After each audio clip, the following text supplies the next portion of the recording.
Hello students, welcome back to our channel study beyond classes. This is your mentor Rohit Sangar. आज हम देख रहे हैं क्लास 7th का chapter number 2 nutrition in animals. We have already covered the nutrition in plants in chapter number 1.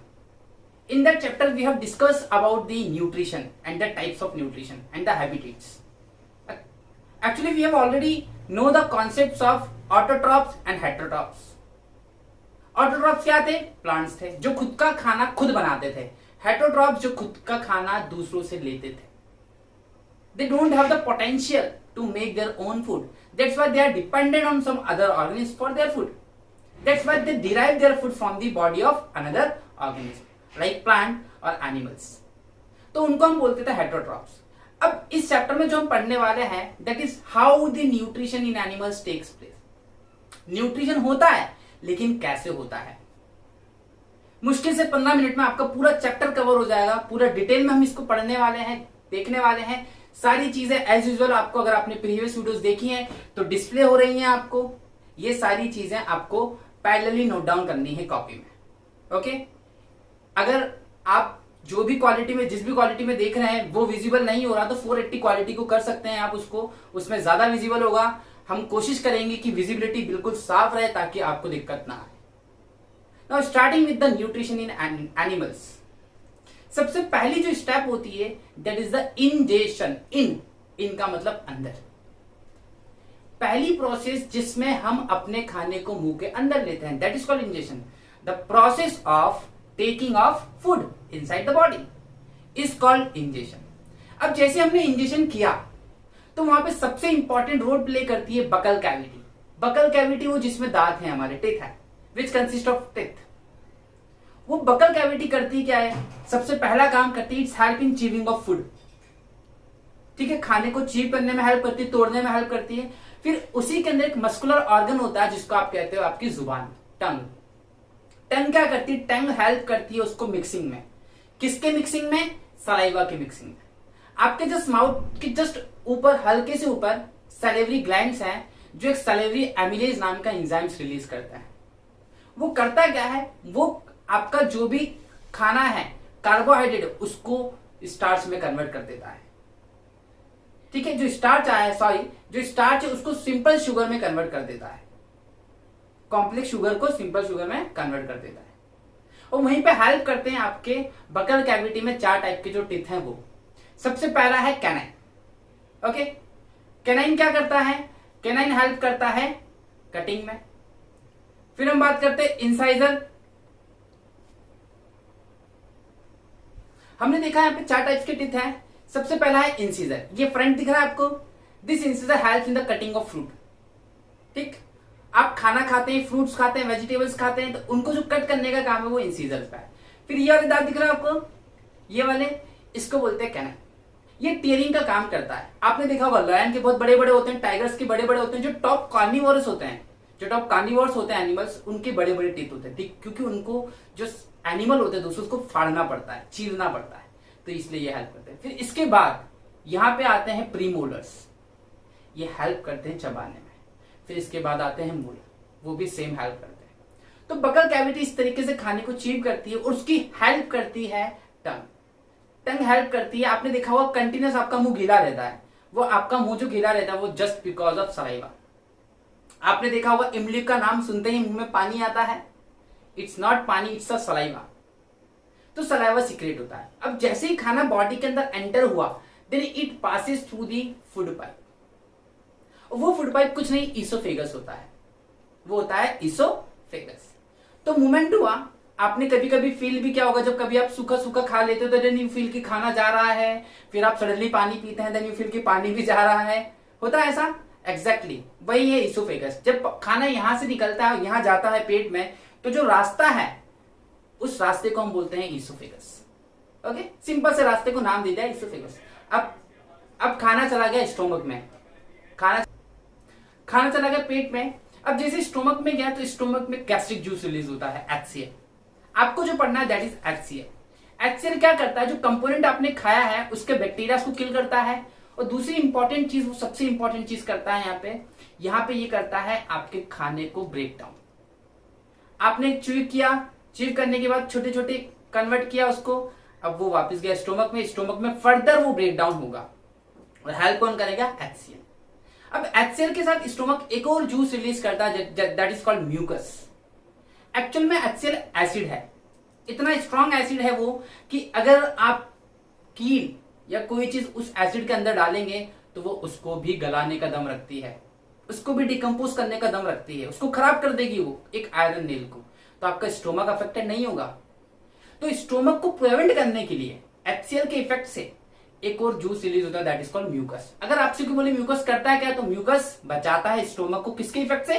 HCl के effect से। It protect the effect of HCl और acidic effect of HCl। इतनी बात समझ में? अब ये खाना मूव करता है टुवर्ड्स द स्मॉल इंटेस्टाइन। अब बात करते हैं स्मॉल इंटेस्टाइन की। अब ये स्मॉल इंटेस्टाइन क्या करती है? स्मॉल इंटेस्टाइन बहुत ही ज्यादा इंपॉर्टेंट रोल प्ले करती है। इसके अंदर छोटी फिंगर लाइक प्रोजेक्शंस होते हैं which is called villi. Villi क्या होती है? बहुत ज्यादा नंबर्स में होती है ताकि ज्यादा से ज्यादा एब्जॉर्प्शन हो खाने का। और वहीं पे स्मॉल इंटेस्टाइन में पैनक्रियास से पैनक्रियाटिक जूस आता है, लीवर से भी जूस आता है। ठीक है, लीवर जूस सिक्रेट करता है बाइल जूस, और वो बाइल जूस जहां पे स्टोर करके रखता है दैट इज कॉल्ड गैल ब्लैडर। ओके, वहां पे स्टोर करके रखता है। बाइल जूस डाइजेस्ट करता है फैट को। आप जो फैट खाते हैं तेल वगैरह, वो वहां पे सब डाइजेस्ट होता है। इसीलिए आपने देखा होगा जब कभी भी आपको जॉइंटिस होता है तो डॉक्टर क्या बोलता है? आपको एक दवा दी जाती है डाइजिन की, क्योंकि वहां पे लीवर ढंग से काम नहीं करता। जब लीवर ढंग से काम नहीं करता तो doctor prescribe you the medicine for the liver. वो लीवर को स्ट्रांग बनाता है। इसीलिए आपको कहा जाता है कि तेल की चीजें मत खाइए, क्योंकि बाइल जूस तो ढंग से सिक्रेट हो ही नहीं रहा। तो आप तेल की चीजें खाएंगे तो पेट खराब हो जाएगा आपका। तो ये चीज, तो विली करती क्या? विली एब्सॉर्ब करती है खाने को, और इस प्रोसेस को कहा जाता है एब्सॉर्प्शन। तो अगर आपसे कोई पूछे what is absorption, the digested food is absorb in the small intestine. अब देखिए यहाँ पे this process is called absorption. अब यहाँ पे बहुत इंटरेस्टिंग चीज है, हम बोलते हैं स्मॉल इंटेस्टाइन, लेकिन 7.5 मीटर की होती है, जबकि लार्ज इंटेस्टाइन 1.5 मीटर की। अब इसको हम स्मॉल बोल रहे हैं, उसको लार्ज बोल रहे हैं, लेकिन इसकी लेंथ तो बड़ी है, उसकी लेंथ छोटी है। सिंपल सा फंडा मैं बताऊं। स्मॉल यहाँ पे लेंथ से नहीं है, स्मॉल का मतलब यहाँ पे उसकी डायमीटर से है, मतलब वो पतली होती है एज कंपेयर लार्ज इंटेस्टाइन, और लार्ज इंटेस्टाइन मोटी होती है। तो आई होप आपको एब्जॉर्प्शन समझ में आया। अब जो खाना है डाइजेस्ट हो गया, ठीक है। अब वो जो डाइजेस्टेड खाना है वो एसिमिलेट होगा पूरी बॉडी पे, क्योंकि देखिए आपने एक चीज नोटिस की होगी, हमने खाने की स्टार्टिंग जो की थी that is started from the mouth, that process called injection. क्या खाने को माउथ ने रखा? नहीं, उसने भेज दिया अपने डेस्टिनेशन पे। फिर हो गया ईसोफेगस से, क्या ईसोफेगस ने खाने को रखा? नहीं। मतलब कहीं पे भी चीज टिक नहीं रही, अपने डेस्टिनेशन तक पहुंच रही है। माउथ से गया ईसोफेगस, ईसोफेगस से गया स्टोमक, स्टोमक से गया स्मॉल इंटेस्टाइन, स्मॉल इंटेस्टाइन से जाएगा लार्ज इंटेस्टाइन। अब वहीं पे स्मॉल इंटेस्टाइन में जो डाइजेस्टेड फूड है it has to be absorb by the process of absorption, and this finger like projection will help to absorb the maximum amount of digested food.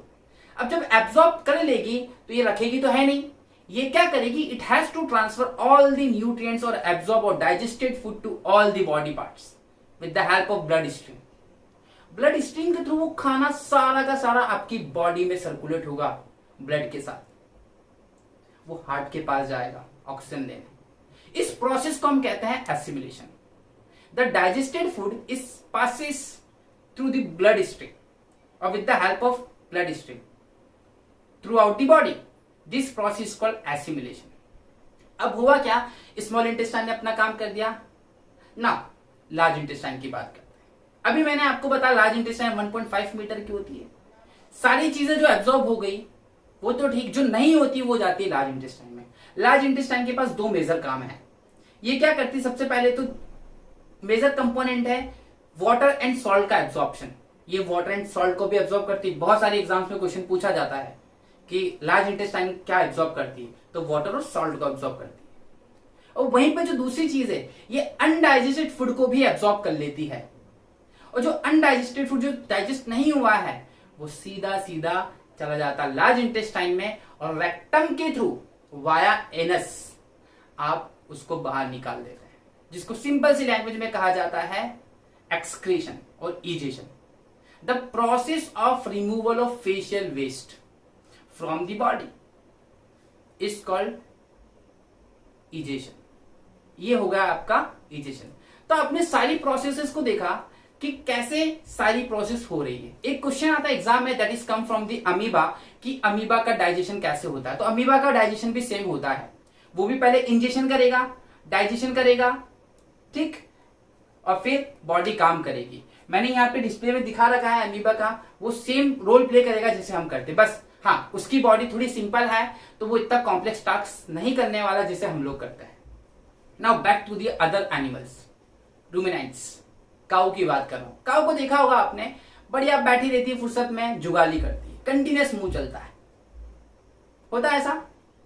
Actual में क्या होता है, अपने साथ तो ये चीज बहुत कॉमन है कि अगर आपको भूख लगी तो आप खाना खा लेंगे, इमेजिन करिए, और आप बहुत आराम से खाते हैं। अक्सर ऐसा होता है आप जल्दी खाते तो मम्मा आपको टोकती है, बोले बेटा नहीं आराम से खाओ। बट यहाँ पे काऊ की मम्मा उसको टोकेगी नहीं, बेटा आराम से खाओ, क्योंकि आप आराम से खाओगे तो इतने में दूसरी काऊ आके ठूस जाएगी, पूरा सारा खाना खत्म। तो काऊ क्या करती, फटाफट ठूस लेती है उसको, बढ़िया फिट टाइट। अच्छा, फुर्सत में बैठती है वो आपकी तरह, जैसे आप बिल्कुल व्यस्त रहते हैं पढ़ाई में, कोई आपको टाइम ही नहीं मिलता दूसरे कामों का, तो वैसे उसको भी टाइम नहीं मिलता दूसरे कामों का। तो क्या करती है वो, फ्री जब बैठती है तो अपने वापस निकालती है। एक्चुअल में मैं बोलूं सिंपल सी लैंग्वेज में, तो उसके दो स्टोमक होते हैं। एक में जाता है अनडाइजेस्ट खाना, जिसको कहते हैं कड, फिर वो कड को वापस बाहर निकालती है और जुगाली करती है, फिर वो पार्ट उसके रियल स्टोमक में जाता है। मतलब सेम डाइजेशन दो बार कर रही है वो। एक बार फर्स्ट बार सिर्फ उसने छीना है, दूसरी बार बैठ के फुर्सत में खाया, इसलिए आपने देखा था काऊ का मुंह कंटिन्यूअस चलता है। That process is called rumination. और जो एनिमल करता है उसको कहते हैं रूमिनेंट्स। और ये रूमिनेंट्स मेनली वो एनिमल होते हैं जो घास वगैरह खाते हैं, हर्बीवोर्स एनिमल। आपने गॉड को भी देखा होगा, बफेलोस को देखा होगा, काऊ को तो देखा ही ऑब्वियस है?